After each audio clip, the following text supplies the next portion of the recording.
Bonjour et bienvenue dans la correction de cet exercice. Alors, on nous demande de déterminer l'évolution globale en pourcentage associée aux évolutions successives suivantes. Alors, avant de commencer ces trois questions, A, B et C sur la page suivante, je vais te faire des petits rappels en haut à droite. Alors, si on a une augmentation de T%, eh bien, comme c'est marqué en vert, ça équivaut à multiplier par 1 plus T sur 100.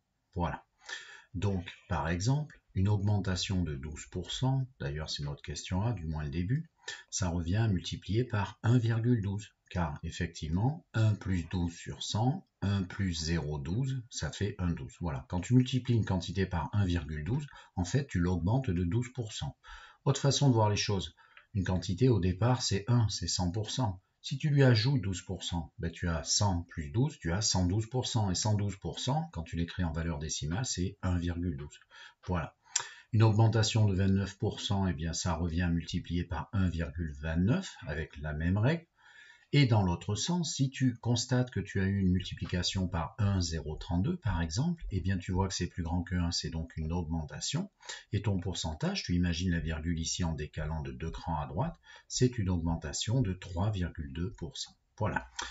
Dans un autre ordre de grandeur, il va y avoir également les diminutions. Et donc les diminutions, ce que je t'affiche, si tu diminues de t% une quantité, ça équivaut à la multiplier non pas par 1 plus t%, mais 1 moins t%, puisque tu enlèves t%.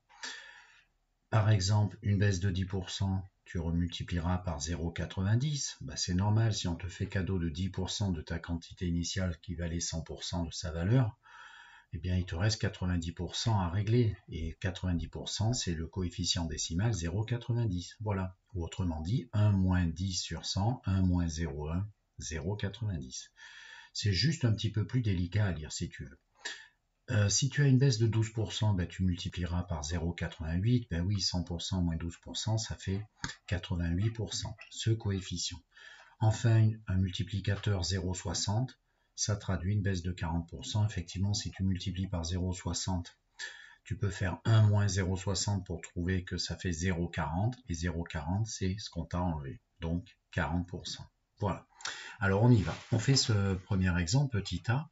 On nous dit qu'on a d'abord une hausse de 12%, suivie d'une baisse de 5%. Alors, tu vas faire comme j'ai montré à droite, trouver les coefficients de chaque diminution ou augmentation, déduire le coefficient global, et à partir du coefficient global, tu feras comme cette dernière ligne ou cette dernière-là, tu déduiras si tu as une hausse, une baisse, et de combien. Voilà. Alors la première question, eh bien, on va devoir multiplier en premier, donc c'est ce que je t'affiche. On va devoir multiplier en premier par, donc c'est une hausse de 12 par 1,12. Et ensuite, on va multiplier par, c'est une baisse de 5%, donc 1 moins 5%, c'est la partie 2 de mes rappels, ça fait donc 95%. Et 95%, c'est multiplié par 0,95. Ensuite, le coefficient global, c'est donc le résultat de la multiplication 1,12 fois 0,95. Donc 1,12 fois 0,95, tu prends ta calculatrice, et ça fait 1,064. Bon, c'est bien une hausse du coup. Pourquoi? Parce que c'est plus grand que 1, c'est bien, mais comme si je m'y attendais moi, mais toi peut-être avec moins de recul, tu ne savais pas trop, mais bon, donc ça fait une hausse. Ce multiplicateur traduit donc une hausse, ou une augmentation, comme tu veux. Et ton pourcentage, eh bien à toi de regarder, je vais prendre mon petit crayon rouge, regarde la virgule ici, là que je mets en pointillé. Ton pourcentage, il est donc de 6,4%, une hausse de 6,4%. Voilà pour cette première question. Deuxième question, on va faire exactement pareil. Et donc, on a une baisse cette fois-ci de 50% qui est suivie d'une baisse de 60%. Donc, voilà, j'affiche le même style de paragraphe. Et donc, si on a une baisse de 50%, ben on doit multiplier par 0,50. C'est logique, hein, la moitié, quoi, il te reste la moitié. Et donc, 1 ou 1 moins 0,50, c'est-à-dire 0,50 en premier. Puis ensuite, on va multiplier par combien? Une baisse de 60%. Eh bien, si on te fait une baisse de 60%, tu avais 100% juste avant, eh bien, il te reste 40%, donc il faut que tu multiplies par 0,4, qui traduit ta baisse de 60%. Ensuite, le coefficient global, c'est donc le produit des deux, que je viens de citer à l'instant, donc c'est 0,5 fois 0,4.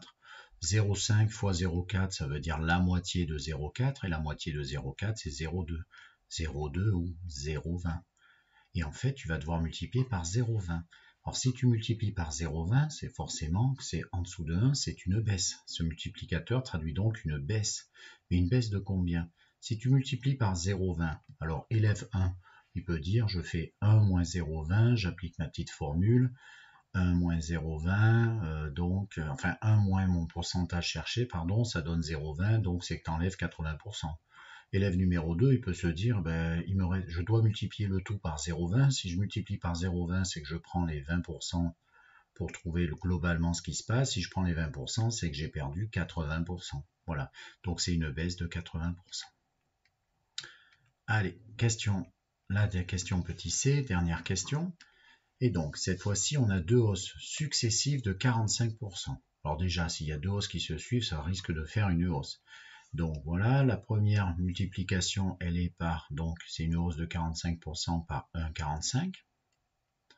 La deuxième, ben de même. Hein.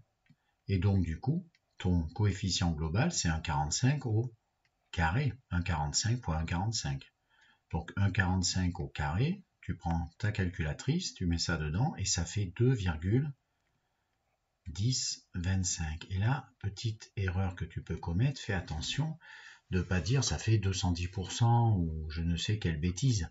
En fait, peut-être amène-toi ici que comme c'est une augmentation, c'est 1 plus combien? Donc je continue, c'est 1 plus, eh bien, 1,1025. Et du coup, je te rappelle, tu multiplies par 1 plus t%, 1 plus t%, ça fait donc ici 1 plus, voilà, j'écris, eh bien 1 plus 110,25, le tout sur 100. Et en fait, ton pourcentage T, il est au numérateur. Et donc, ton augmentation, ça va être une hausse de...